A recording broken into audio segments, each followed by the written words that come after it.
Have you ever looked in the mirror and thought, why are you doing this to me? Maybe you didn't say it out loud, or maybe you didn't even know that you were thinking it or feeling it. But somewhere along the way, your body stopped feeling like home and it started feeling more like the enemy. I know that feeling because I have lived it. Welcome back to the Health Bridge podcast. I'm your host, Holly B. If you're new here, this is the podcast where we explore holistic healing for women living with autoimmune disease and chronic conditions by looking at the mind, body, and spirit so you can build a healthier, more vibrant life. Last week, we talked about asking better questions.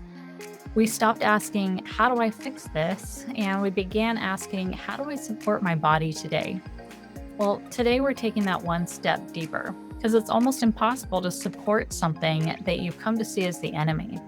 So, today I want to explore a different possibility with you, which is what if your body isn't the enemy? Be sure to listen all the way to the end because we're going to answer one of the hardest questions anyone with chronic illness can ask.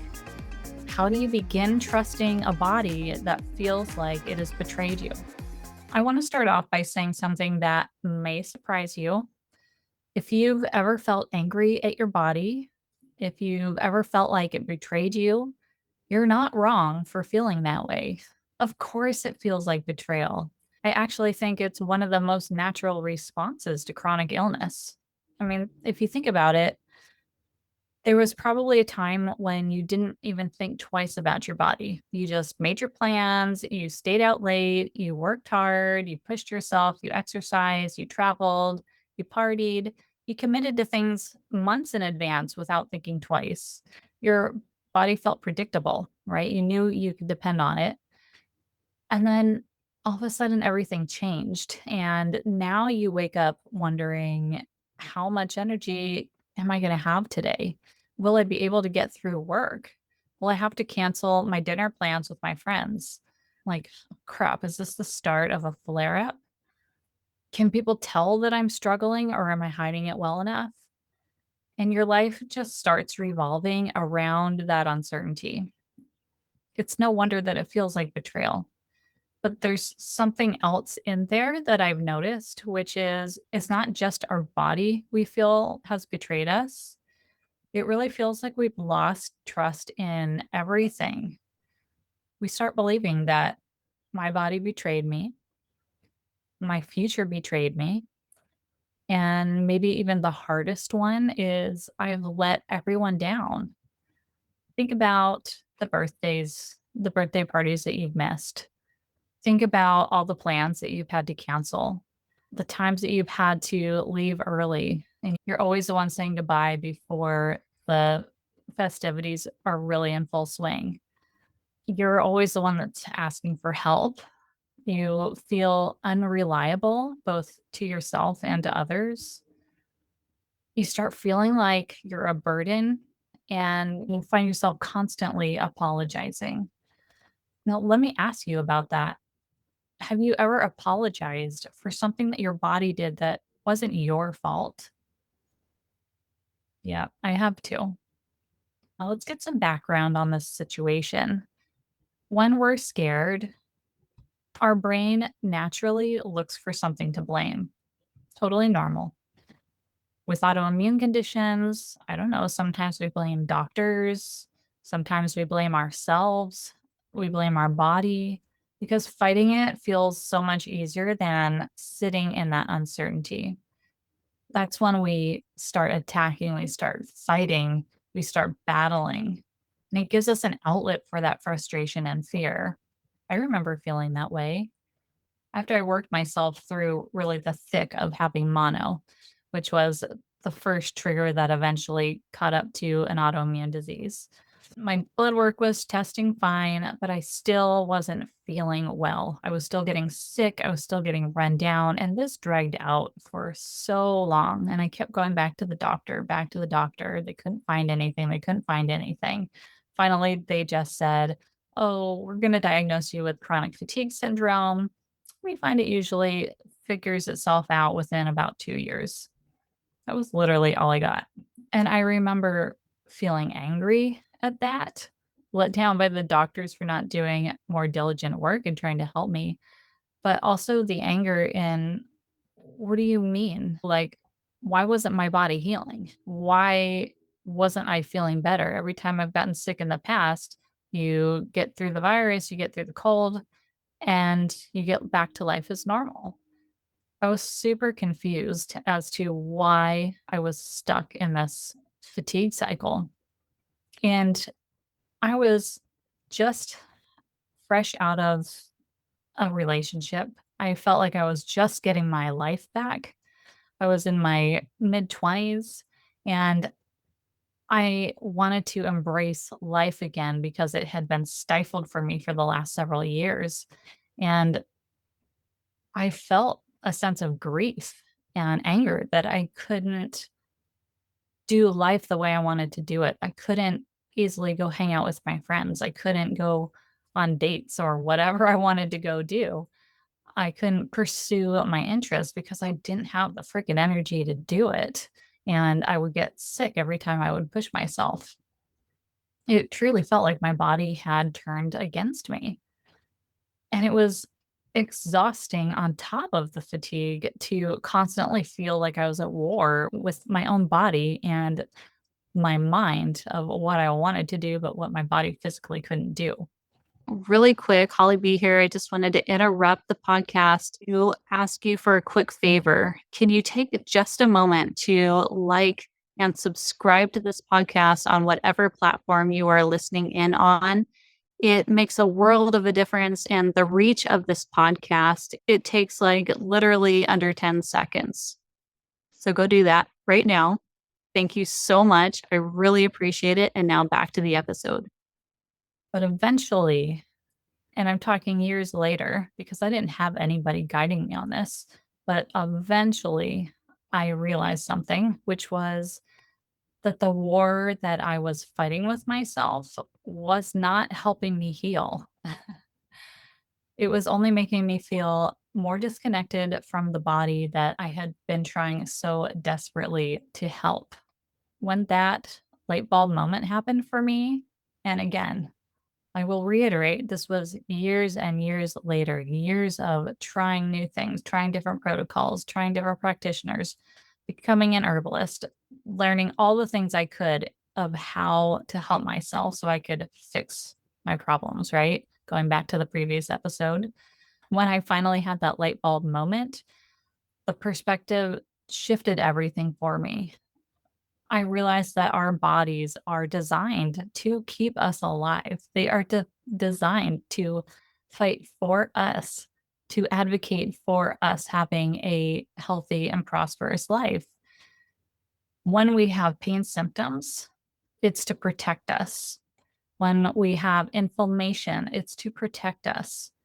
Fatigue happens to slow us down intentionally. When we have a fever, it's to fight infections to keep us safe.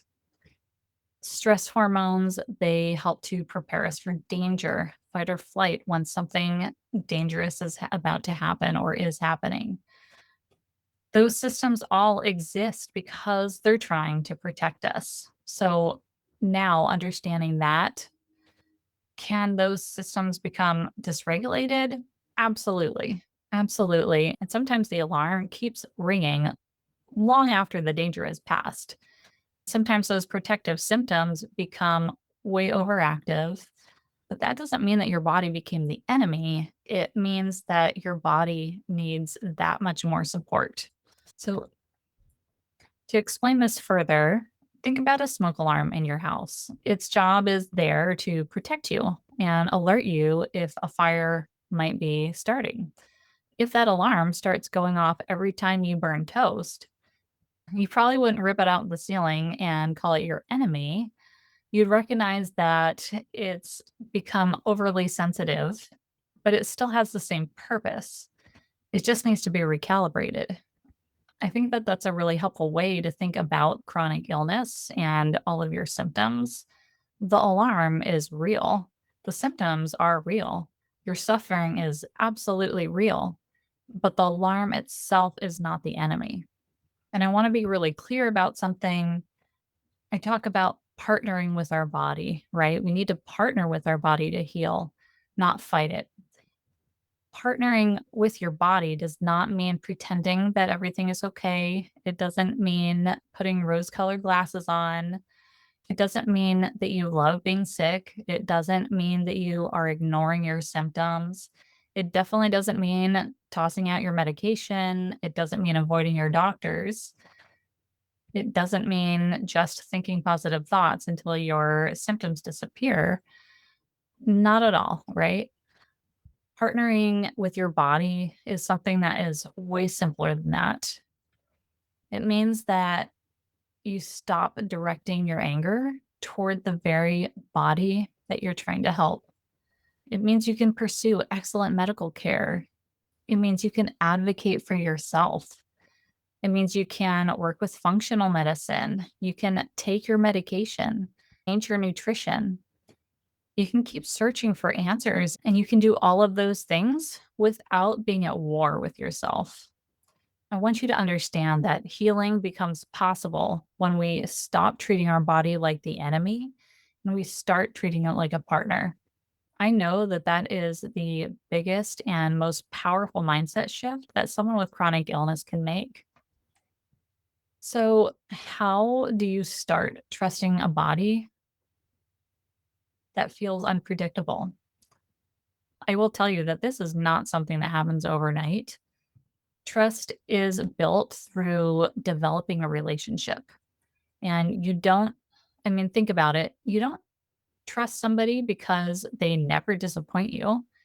You trust them because over time they've shown consistency in the relationship and consistency and support, right?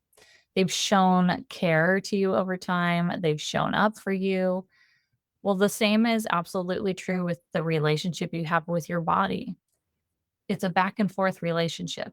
Every time you rest when your body tells you it's tired, you are developing that relationship. You are developing trust. Every time you drink water and hydrate, every time you eat nourishing food, every time you take your medication, every time you honor a boundary that you've set, every time that you ask for help when things are tough, every time that you listen to the signals that your body are sending you, that your body is sending you instead of just pushing through and ignoring it, you are telling your body, I am listening, I am paying attention, I am here.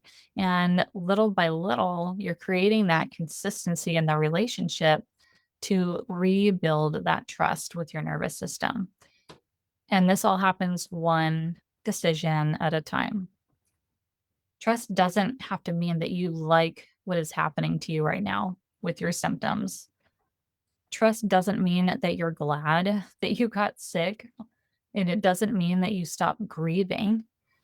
All that trust means is that you're choosing to not make your body your enemy anymore.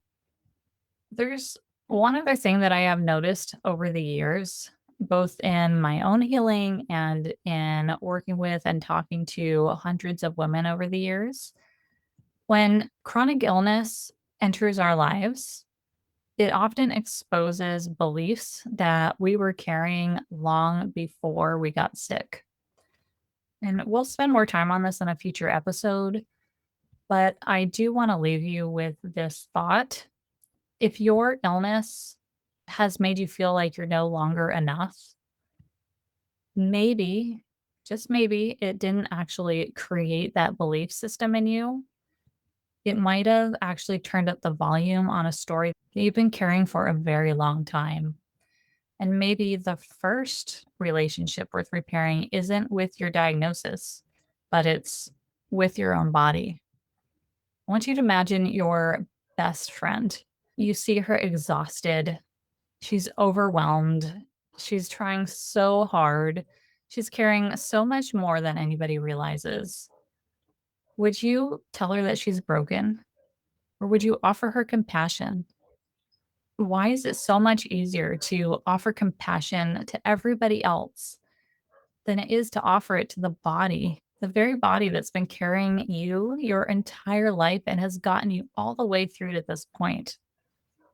So, tomorrow morning, before you wake up, examining everything that's wrong with you before you even get out of bed, before you judge it, before you assume that it's going to fail you by the end of the day. I really want you to take a pause, maybe put your hand on your heart or wherever your body feels that it needs attention, and just ask your body, how can we work together today? How can I support you today? Not because we're trying to pretend everything's okay, not because healing is easy, but because every healthy relationship begins with one decision, which is to stop fighting each other. If today's episode encouraged you, I would love to hear from you. Come find me on YouTube if you're not there already, and let me know in the comments. Have you ever felt like your body betrayed you? And after listening to today, what is one small way you can begin partnering with your body instead of fighting it? If this episode encouraged you, would you please take a moment to subscribe, leave a review on Apple Podcasts or Spotify, and share it with somebody that needs this reminder today? It truly helps more women discover the show and reminds them that they don't have to walk this healing journey by themselves. And if you're looking for a simple way to begin partnering with your body, download my free daily Thrive Guide and Wellness Tracker. It's filled with practical tools to help you build small, consistent habits that support your healing instead of overwhelm it. And if you're ready to go a little bit deeper, you can also book a free healing breakthrough session with me where we will explore what's keeping you stuck and identify your next step toward healing. So remember, healing becomes possible when we stop treating our body like the enemy and we start treating it like our partner. And as always, every bridge needs a foundation that you can't see. My hope is that together we build one that's strong enough to carry you from fear to freedom. I'll see you next week on the next episode of the Health Bridge podcast.